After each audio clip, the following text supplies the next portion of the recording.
Promo Tamil viewers எல்லாருக்கும் வணக்கம். இந்த வீடியோல பாண்டியன் ஸ்டோர் சீரியல்ல இந்த வாரம் என்ன நடக்க வாய்ப்பு இருக்கு அதை பத்தி தான் டீட்டெயிலா பார்க்க போறோம். அதுக்கு முன்னாடி இன்னைக்கு வந்த ப்ரோமோவை பத்தி லைட்டா பார்த்துடலாம். தங்கமயில ஆல்ரெடி நகை விஷயத்துல மாட்டிப்போமோன்ற பயத்துல இருக்காங்க. இல்ல பாக்கிய வர தங்கமயிலுக்கு ஒரு பெரிய சம்பவத்தை பண்ணி விட்டாங்க.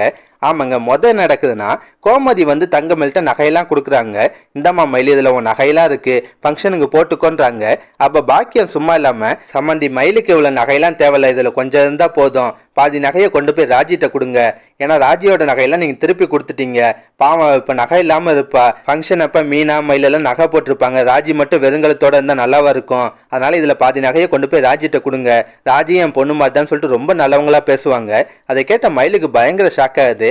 ஆனா கோமதி வந்து அதெல்லாம் வேணாங்க, ராஜிக்கு நான் என்னோட நகையை கொடுத்துருக்கேன், இந்த நகையெல்லாம் மயிலே வச்சுக்கிட்டும் சொல்லிட்டு போறாங்க. இப்பதான் மயிலுக்கு உயிரே வரும். இருந்தாலும் பாக்கியம் பண்ண வேலைக்கு மயில் பயங்கரமா கோவப்படுறாங்க. வீட்டுக்குள்ள வச்சு திட்டினா யாருக்காவது விஷயம் தெரிஞ்சிடும்ன்றதுக்காக மொட்டை மாடிக்கு தனியா கூட்டு போய் திட்டுறாங்க. ஆனா ஆல்ரெடி மீனாவும் ராஜியும் மொட்டை மாடியில தான் இருப்பாங்க, போட்டோ எடுக்கிறதுக்காக வந்திருக்காங்க.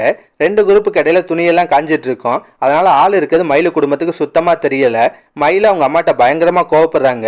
அம்மா அவன் மனசுல என்னமா நினைச்சிட்டு இருக்க, என்ன மாட்டி விடுறதுக்காண்டி அங்கிருந்து வந்திருக்கியா, இப்ப ராஜி எதுவும் வந்து நகை கேட்டாலா, அப்புறம் எதுக்கு நீ தேவலாம அவளுக்கு நகை கொடுக்கணும்னு சொல்ற, என்ன மறந்து போச்சா, அந்த 85 சவன்ல வெறும் 8 சவன் மட்டும் தான் தங்க நகை, மித்ததெல்லாம் கவரிங்க, ராஜி நீ நினைக்கிற மாதிரி சாதாரண ஆள்லாம் கிடையாது, ரொம்ப உஷாரு, அவளை ஈஸியா அந்த நகையெல்லாம் கவரிங்னு கண்டுபிடிச்சிருவா, அதுக்கப்புறம் என் கதையே முடிஞ்சுன்ற மாதிரி புலம்பிட்டு இருக்காங்க.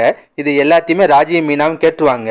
அவங்களுக்கு பயங்கர ஷாக்கா தான் இருக்கும். அதே நேரத்தில் ராஜி மீனா வெளியே வந்தோன்னே அவங்கள பார்த்து மயிலு குடும்பமும் பயங்கர ஷாக் ஆகுது. ராஜி தான் விசாரிக்கிறாங்க. அக்கா நீங்க பேசிக்கிட்டதெல்லாம் உண்மையா, உங்க நகையெல்லாம் கவரிங்கன்னு கேட்குறாங்க. மயிலும் ஆமான்னு சொல்லி உண்மையை ஒத்துக்கிறாங்க. இப்ப மீனாலாம் லைட்டா கோவப்படலாம். என்னக்கா இப்படி ஒரு காரியத்தை பண்ணிருக்கீங்க, இந்த விஷயம் வீட்டுக்கு தெரிஞ்சுன்னா என்ன ஆகுன்னு யோசிச்சு பார்த்தீங்களான்னு சொல்லுவாங்க. பதிலுக்கு பாக்கியம் வந்து மீனாட்டி ராஜிட்டையும் கெஞ்சுறாங்க. இங்க பாருங்கம்மா, இந்த விஷயத்த தயவு செஞ்சு யார்ட்டையும் சொல்லிடாதீங்கம்மா, அதுக்கப்புறம் தங்கமயிலோட வாழ்க்கையே போச்சு, என் பொண்ணோட வாழ்க்கையை அழிச்சிடாதீங்கன்ற மாதிரிலாம் கெஞ்சுறாங்க. கண்டிப்பா மீனாவும் ராஜியும் தங்கமயில மாட்டி விட போறது இல்லை, ஏன் அவங்களுக்கு ஹெல்ப் பண்ண கூட வாய்ப்பு இருக்கு. ஆமாங்க, பாக்கியம் வந்து ஏதாவது ஒரு பிளானை போட்டு அந்த நகையெல்லாம் கையோட வாங்கிட்டு போலாம்னு நினைப்பாங்க. அதுக்கு மீனாவும் ராஜியும் ஹெல்ப் பண்ண கூட வாய்ப்பு இருக்கு. எப்படியோ இந்த வாரம் பாண்டியன் ஸ்டோர் சீரியல் பயங்கர விறுவிறுப்பா போக போகுது. இதெல்லாம் பத்தி உங்க கருத்தை நான் மறக்காம கமெண்ட்ல சொல்லுங்க.